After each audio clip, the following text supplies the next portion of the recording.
तो जिस तरीके की स्मैकडाउन की एंडिंग गई ना गाइस, अब कोई भी लोहा का मजाक नहीं उड़ाने वाला है। नमस्कार दोस्तों, मेरा नाम है गौरव, आप देख रहे हैं WHG। स्मैकडाउन हो चुके खत्म और गाइस स्मैकडाउन के एंड में हम लोगों को एक लैडर मैच देखने को मिला है जो कि ब्लड लाइन DIY और स्ट्रीट प्रॉफिट का था। Plus the phenomenal one AJ styles ने वापसी कर दी है। कोडी एंड रोमन पर एक ऐसी अपडेट आई है जिसको सुनकर कहीं ना कहीं ट्राइबल चीफ के OTC के फैंस खुश होने वाले। तो OTC के नाम वीडियो को शुरू में लाइक। वीडियो के अंदर दोस्तों सबसे पहले बात करें शुरुआत आज की स्मैकडाउन की नेशनल से हुई थी, जहां दोस्तों हार्डी नामक सिंगर रिंग में खड़ा हुआ था और गाइस इंट्रोड्यूस कर रहा था the phenomenal one AJ styles को, जहां वो बोलता है कि फिनोमिनल फोर आर्म के लिए वेलकम कीजिए AJ स्टाइल्स आते हैं। और AJ स्टाइल्स ने दोस्तों क्या ही एंट्री ली, हर कोई चला रहा है AJ स्टाइल्स, गूज बम्स आ जाते हैं। AJ स्टाइल्स अपनी बातों को रखते हैं। AJ स्टाइल्स बस यही चीज कहते हैं कि उन्हें बहुत से कर्मों पर प्राउड फील नहीं होता है। बेसिकली वो अपने हील रन की बात कर रहे थे, आगे वो कहते हैं, लेकिन स्टिल जब वो लौटे बहुत से लोग उन्हें हेट करते होंगे और बहुत से लोग उन्हें फेस भी करना चाहते होंगे, तो उनसे कहेंगे स्मैकडाउन इज द हाउस जो कि उन्होंने बिल्ड किया है। हम लोगों को कार्मेलो हेज की एंट्री देखने को मिल जाती है। कार्मेलो हेज की आदत है दोस्तों ऐसी उंगली करने की, तो वो वहाँ आ जाते हैं। कार्मेलो हेज करते हैं कि देखो AJ, ये तुम्हारा एक टाइम को हाउस था लेकिन अब ये मेरा हाउस है। यहाँ वो आगे AJ को कहते हैं कि बेटा बात इतनी सी है कि अब चीज़ें बहुत सी चेंज हो चुकी है और अब सारा सारा दारोमदार मेरे कंधों पर है। हर हफ्ते मैं बेस्ट मैचेस देता हूँ। यहाँ दोस्तों आगे हमें चीज़ देखने को मिलती है कि मैचेस की जब बात लग रही है तो LA नाइट और साथ ही साथ जो अंडरकार्ड है, दोनों में से कोई भी US चैंपियनशिप डिजर्व नहीं करता। जो डिजर्व करता वो हूँ मैं। यहाँ दोस्तों AJ स्टाइल्स कह देंगे LA नाइट के साथ राइवल रहे हैं और वो बताना चाहेंगे कार्मेलो हेज को कि वो बहुत खतरनाक इंसान है और उनके घर पर भी हमला किया था। रेसलमेनिया में भी AJ और LA नाइट का मैच हुआ था। इस पर दोस्तों हेज कहते हैं कि वो ट्विटर से सलाह नहीं लेना पसंद करेंगे। AJ स्टाइल्स को गुस्सा आ जाता है जो कि उन्हें मैच के लिए चैलेंज कर देते हैं। इन द मीन टाइम दोस्तों जो कार्मेलो हेज है मना करके जा ही रहे होते हैं, उन्हें दोस्तों इंटरप्ट कर डालते हैं हमारे LA night. LA night ramp के ऊपर खड़े नजर आते हैं।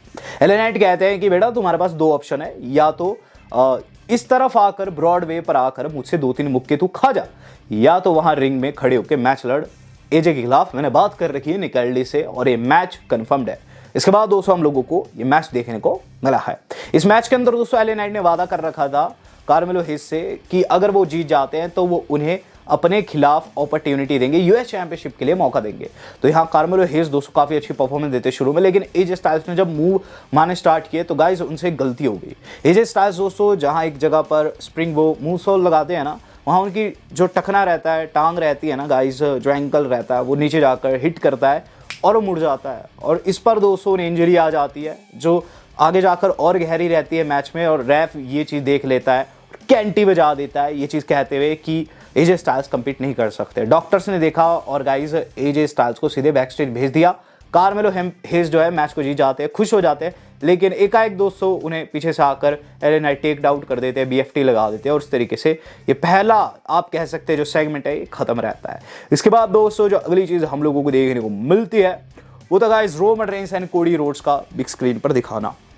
इन्हें बिग स्क्रीन पर दिखाया जाता है और गाइस पूरी की पूरी दोस्तों जो टीज थी वो बस इसी बात को लेकर है, क्या एक दूसरे पर विश्वास कर सकते हैं या फिर नहीं।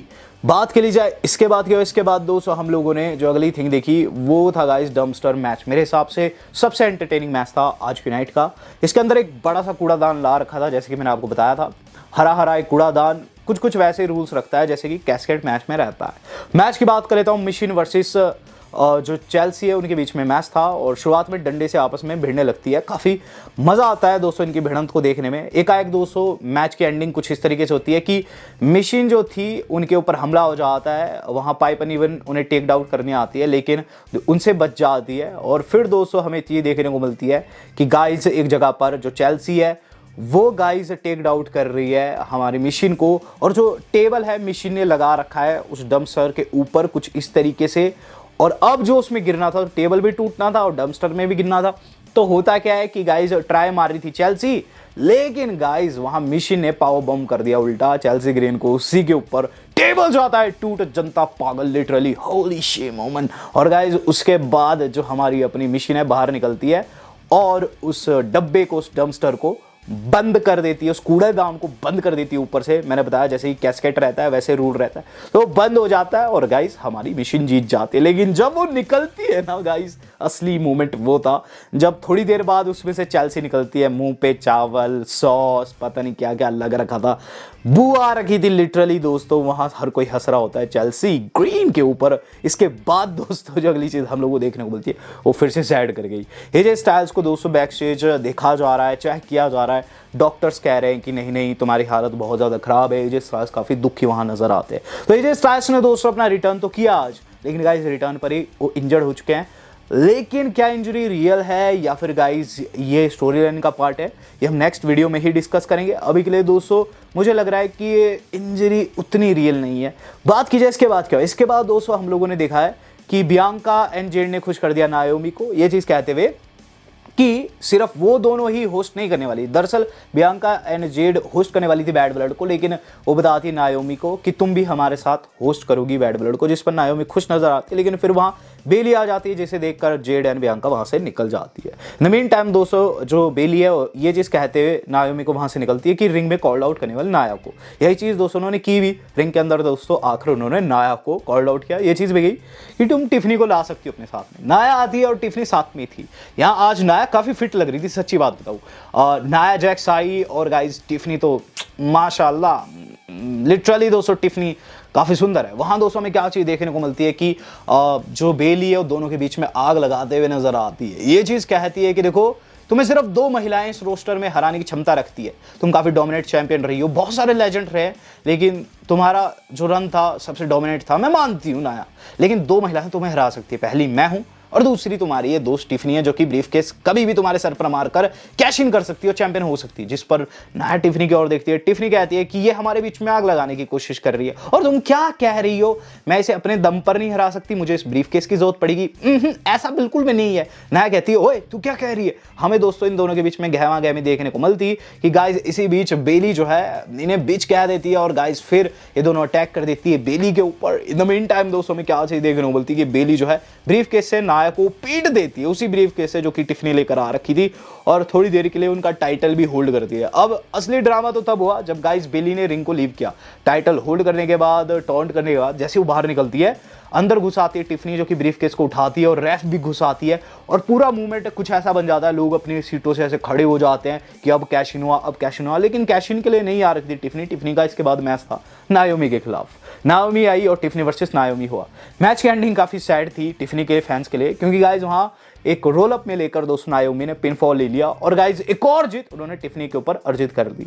बैक स्टेज दोस्तों चेल्सी ग्रीन को हर कोई बहुत गलत तरीके से ट्रीट कर रहा है। ऑस्टिन थ्योरी बॉलर हंस रहे हैं, वहाँ प्रीटी डेलिंग मेंबर हंस रहे हैं, हमारे जो गार्जा है वो हंस रहा, हर कोई हंस रहा था दोस्तों। वहाँ सड़ा हुआ दोस्तों जितना भी कूड़ा कबाड़ था उनके ऊपर था, तो हर कोई दोस्तों उनके ऊपर हंस रहा था और ऐसे जा रहा था मुंह करके। हम लोगों को वहाँ निक एल्डिस भी ये चीज़ कहते तुम में से बहुत ज़्यादा बदबू आ रही है और यहाँ से चली जाओ, जिस पर दोस्तों चेल्सी ग्रीन वहाँ से चली जाती। बहुत तगड़ी बेइज्जती होगी चेल्सी ग्रीन की।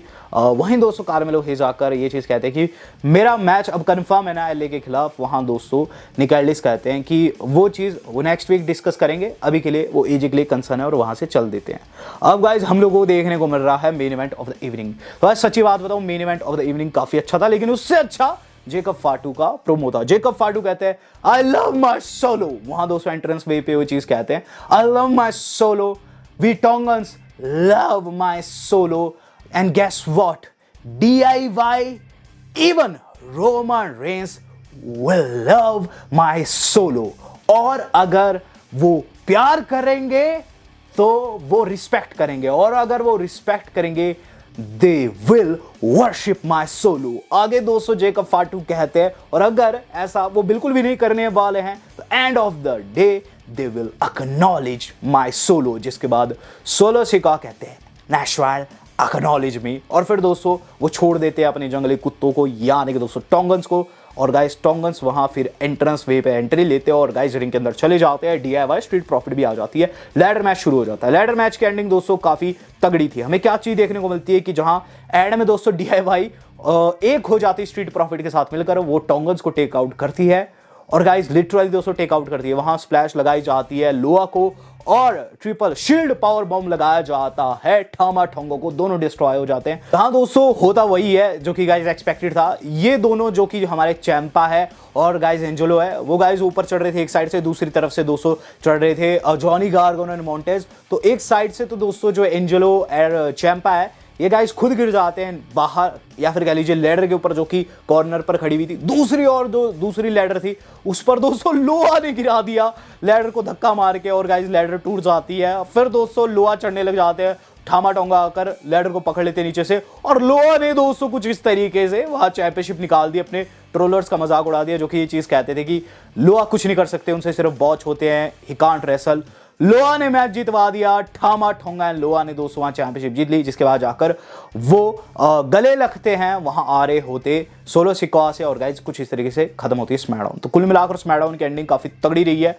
और गाइज अब एक तगड़ी अपडेट निकलकर सामने आ रही है जो कि जुड़ी हुई है Cody Rhodes and Roman Reigns से। तो क्या ये अपडेट है, चलिए डिस्कस कर लेते हैं। तो क्या करके बताया जा रहा है गाइस, ये करके बताया जा रहा है कि इस बारी का जो हमारा होने वाला है बैड ब्लड, उसके अंदर दोस्तों अगर रॉक आते भी है तो इस वक्त के प्लान्स क्या है। तो अगर आप सोच रहे हैं कि रॉक आएंगे एंड रोमन रेंज को पिटेंगे, तो गाइस बताया जा रहा है कि ऐसा कुछ नहीं होने वाला है। इस वक्त दोस्तों रॉक का अगर रिटर्न होता है तो इस हैवी पॉसिबिलिटी कि गाइस हम लोगों को रॉक कोडी रोड्स के ऊपर हमला करते हुए नजर आए, क्योंकि रॉक को चैंपियनशिप ही चाहिए। रॉक दोस्तों गोल्डन चैंपियनशिप ही चाहते हैं, और नेक्स्ट ईयर के लिए दोस्तों अगर रॉक का कोई मैच शेड्यूल है तो वो कोडी के खिलाफ हो सकता है, बजाय इसके कि वो रोमन के खिलाफ हो। यहाँ दोस्तों बैड ब्लड में अगर ब्राह्मा बुल की वापसी होने वाली है तो मोस्ट डेफिनेटली दोस्तों वो रोमन पर कम अटैक कर कोडी को ज्यादा पीटने वाले हैं, ये चीज श्योर हो चुकी है।